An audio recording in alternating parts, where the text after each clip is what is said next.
어제에 이어서 발람에 대해서 나누겠습니다. 24장이 이렇게 마무리가 됩니다. 발람이 일어나 자기 곳으로 돌아가고 발락도 자기 길로 갔더라. 발람과 발락이 나쁘게 갈라선 것처럼 보입니다.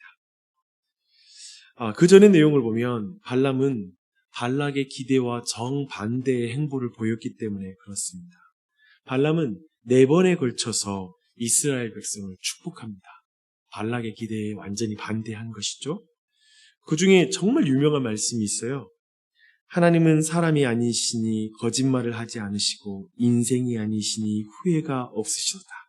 어찌 그 말씀하신 바를 행하지 않으시며 하신 말씀을 실행하지 않으시랴. 굉장히 유명한 말씀이죠. 이 말을 발람이 했습니다. 우리는 발람이 이와 같이 하나님이 주신 말씀을 했고 또 성경을 보니까 하나님의 영이 발람에게 머물렀다라는 표현이 있습니다. 결국 이제 둘이 갈라질 때까지 해도 발람의 입에서 이스라엘 백성을 저주하는 말이 나오지 않습니다. 끝까지 축복하죠. 그래서 이 발람이라는 인물을 분별하기란 정말 어렵습니다. 여기까지 봐서는 도저히 발람을 나쁘게 아니면 부정적으로 말하는 게 믿겨지지 않습니다. 사실 발람이라는 이름은 또 25장에도 등장하지는 않습니다.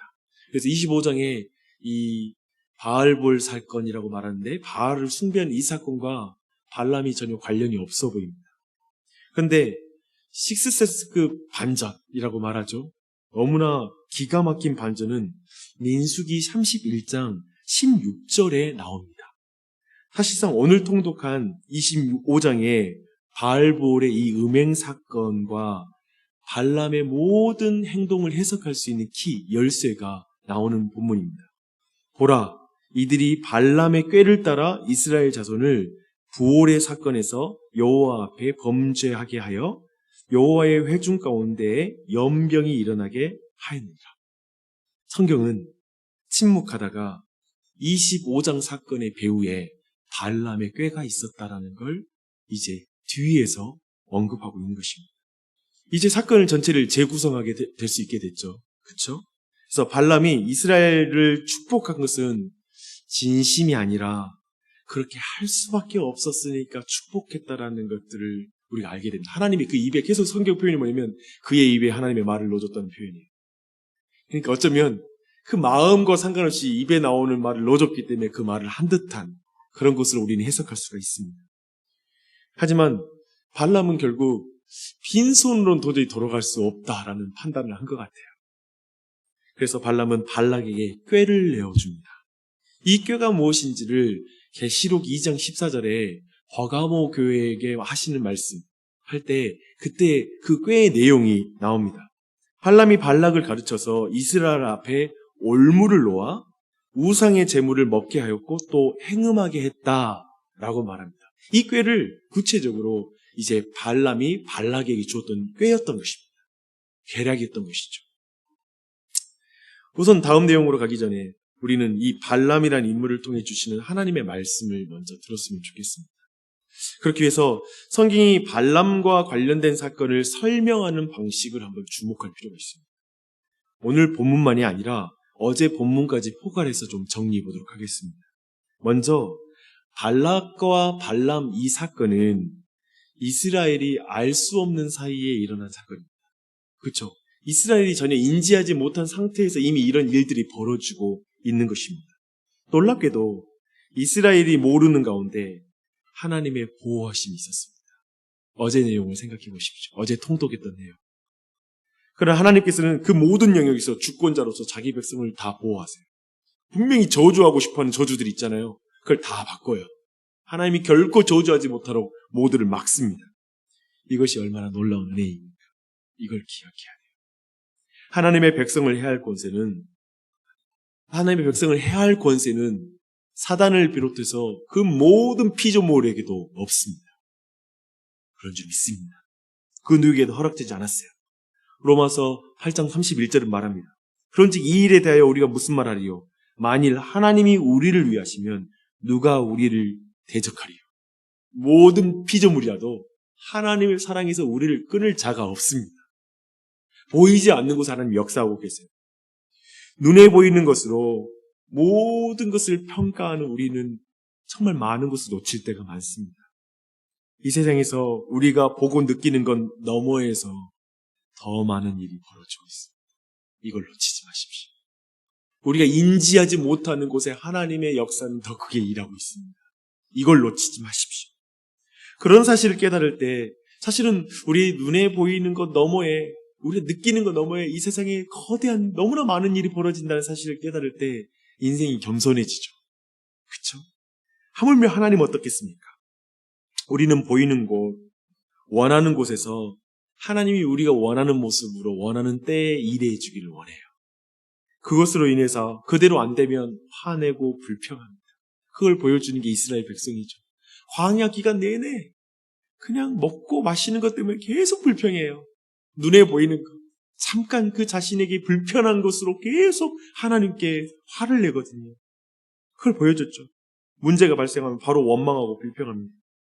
그러나 하나님께서 우리를 위해 하신 일은 우리의 생각을 넘어서서, 우리가 보이는 건 넘어서서 하나님이 일하고 있다는 사실을 깨달을 때, 그리고 그 하나님이 부지런한 손으로 일하고 계시다는 사실을 깨달고 알 때, 그리고 그분이 너무나 신실한 분이심을 알 때 우리의 불평을 받고 감사할 수 있는 줄 믿습니다. 그래야 되는 줄 믿습니다. 감사하십시오. 혹시 요즘 여러 가지 보이는 거 그냥 느껴지는 대로 어쩜 주변에 있는 자녀 그리고 가족들 보이는 거 안에서 불평거리 많고 원망거리 많다면 잠시 돌아보면서 그 가운데 하나님이 일하지 않는 것 같기도 하고, 그렇다면 그런 마음을 좀 내려놓고, 아니다, 보이지 않는 곳에서 사실은 하나님이 너무나 많은 일을 하고 계셨고 정말 나를 위해 신실하게 일하고 있다는 사실을 믿음으로 다시 감사를 회복하는 은혜가 있길 바랍니다.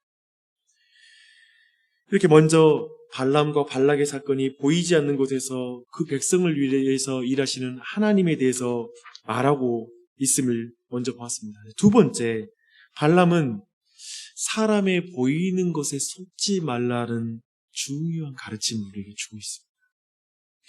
제가 어제부터 말씀드렸습니다. 발람과 그 발람의 교훈이 정말 무서운 것은 그가 너무나 종교적인 모습을 하고 있기 때문에 그렇습니다. 말하는 것에는 틀린 것이 보이지가 않아요. 그렇잖아요.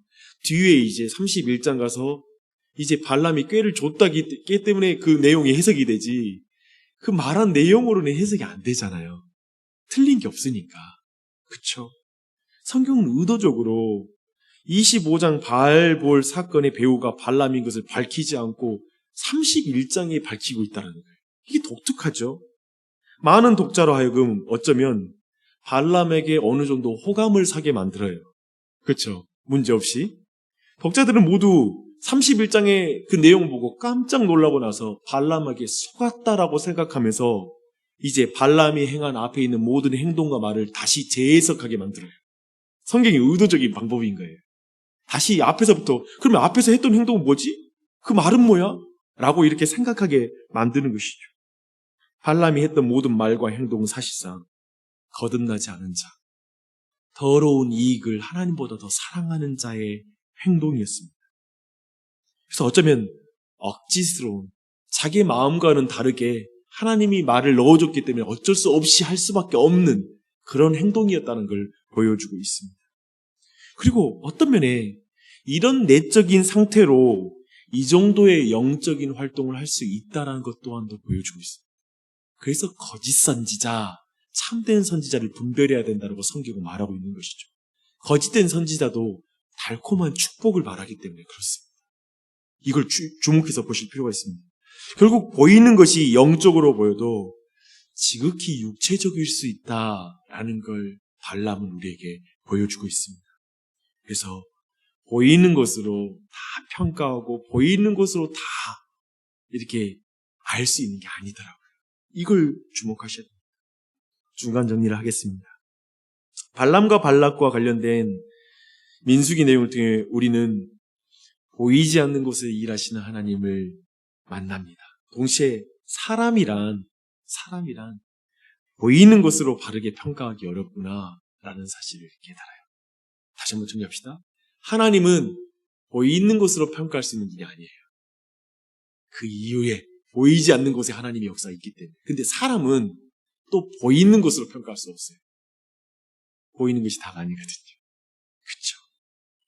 심지어 아무리 영적으로 보여도 거듭나지 않은 자일 수 있으면 생각하게 합니다. 그런데 오늘 25장 내용으로 넘어가 우리는 한 가지 중요한 사실을 더 생각해야 됩니다. 지금 이스라엘 백성이 유혹을 받고 넘어간 그 유혹의 배후에 모략이 있다는 거예요. 또 보이는 그 사건, 보이는 어떤 유혹 앞에, 여자들 앞에, 여인들의 유혹 너머에 모략이 있다는 거예요. 특별히 이스라엘 백성은 앞에서 강력한 민족들과의 전쟁에서 승리했습니다. 칼에 무너지지 않아요. 칼을 다 이겼어요. 위협에 대해서 다 이겼어요. 그런데 달콤한 유혹에 넘어가요. 보이지 않는 모략에, 사단의 계략에 넘어가요. 이게 무섭죠. 매튜 헨리 목사님은 이렇게 말씀하셨습니다. 우리는 험상궂은 세상의 두려움에 의해서보다는 미소 짓는 세상의 매력에 의해 더 위협을 당한다 라고 말합니다. 이것이 발람의 꾀입니다. 발람이 무섭죠. 발람은 이스라엘 백성을 주술로, 저주로, 칼로 이길 수 없다는 걸 진짜 잘하는 거예요. 왜냐하면 하나님이 이스라엘 편이거든요. 그래서 아주 발람이 무서운 게 뭐냐면 하나님이 이스라엘 편이니까 뭘로도 이길 수 없잖아요. 그러니까 이스라엘이 하나님의 뜻을 거스르게 해서 하나님과 대적하게 만드는 거예요. 그러면 저주받게 될 거라는 결론에 도달하는 거예요. 무섭죠. 그 백성으로 하여금 죄를 짓게 만들고 타락하게 만들어서 정말 하나님의 축복으로부터 끊어지게 만드는 작전을 쓰는 거예요. 이게 무서운 것이죠. 오늘날에도 사단이 쓰는 방법은 이 방법이죠. 그렇죠. 사실상 모든 인류는 뱀의 달콤한 유혹에 첫사람부터 넘어갔습니다. 특히 영적으로 순교할 각오를 한 사람, 종교적으로는 난 죽음을 각오했다. 내가 예수님만 믿고 목숨 걸 거야. 라고 하는 사람들도 쉽게 영적인 가늠과 육적인 음행으로 나아갈 수 있습니다. 우리는 한국교회의 많은 스캔들을 통해서 그걸 확인하지 않습니까? 하나님은 즉각적으로 이 백성들을 심판하시죠. 제가 볼 때는 그런 느낌이 드는 거예요. 누가 이걸 넘어갈 수 있을까? 우리 중 누가 이 사단의 계략, 이 발람의 꾀를 오늘날 교인들 중에 누가 이 유혹을 이겨나간 사람이 얼마나 있을까? 그런 생각이 들더라고요.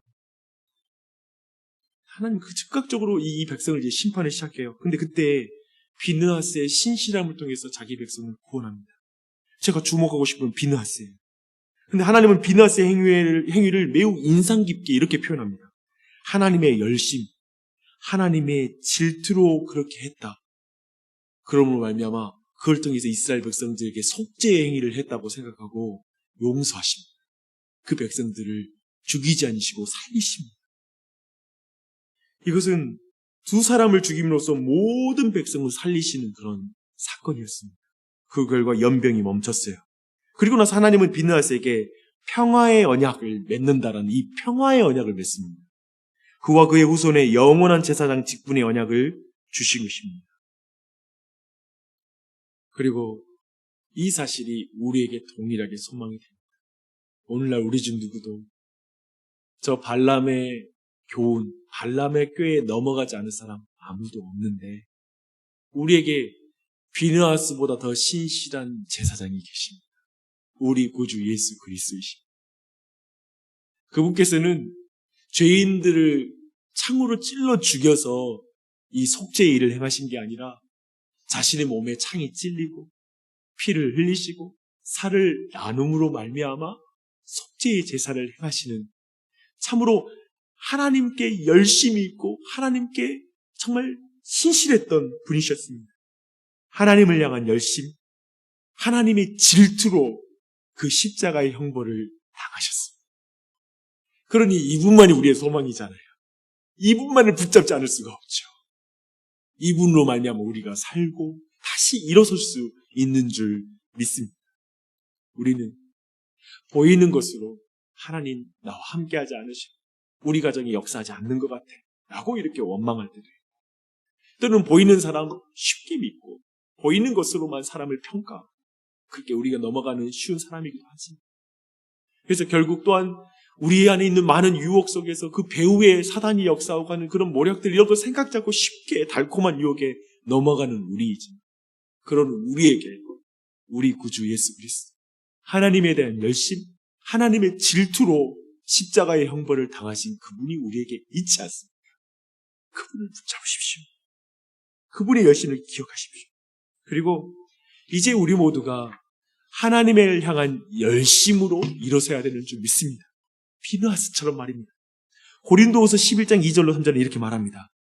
내가 하나님의 열심으로 너희를 위하여 열심을 내노니 내가 너희를 정결한 처녀로 한 남편인 그리스도께 드리려고 중매함이로다. 뱀이 그 간계로 하와를 미혹해 한 것 같이 너희 마음이 그리스도를 향하는 진실함과 깨끗함에서 떠나 부패할까 두려워하느라. 오늘날 교회에 필요한 게 바로 이 사도 바울의 열심인 줄 믿습니다. 우리가 이제 그 열심 품어야 되는 거예요. 예수님을 의지하는 자였어. 이 열심으로 교회를 위해서 기도하고 하나님의 집을 세우는 일에 여러분의 삶을 기꺼이 드리고 기도하는 우리 모두가 되기를 축원합니다. 기도하시겠습니다.